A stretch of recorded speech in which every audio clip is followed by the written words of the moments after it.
Tenim una llengua invisible? Aquest és el títol de la jornada de sociolingüística que un any més acull el campus d'Alcoi. L'objectiu d'aquesta jornada, que tindrà lloc el proper 29 de març, és analitzar i debatre sobre l'ús del valencià en els àmbits on encara no ha accedit amb certa normalitat o és clarament insuficient. Hi ha espais on el valencià no és visible o encara és poc perceptible o no té els usos d'una certa normalitat d'ús. Per exemple, espais relacionats a l'administració pública de l'Estat, a la comunitat autònoma, les forces de seguretat com Policia Nacional, Guàrdia Civil, que hi ha hagut casos en els últims temps recents que una persona parlant valencià no se sentia atesa o hi ha hagut problemes per haver parlat en valencià.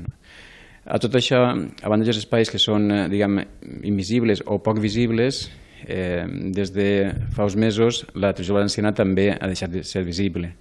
I des de tots els punts de vista, era un espai de comunicació apropiat per a promoure l'ús del valencià i amb una llengua que necessitava un mitjà de comunicació en valencià. El programa de la 19a edició de la Jornada de Sociolingüística inclou la participació d'experts relacionats amb els mitjans de comunicació, els cossos de seguretat i la justícia. A banda dels ponents tenim una exposició de Carles Salvador, que és bastant interessant, una exposició que ja circula un poc per ahir.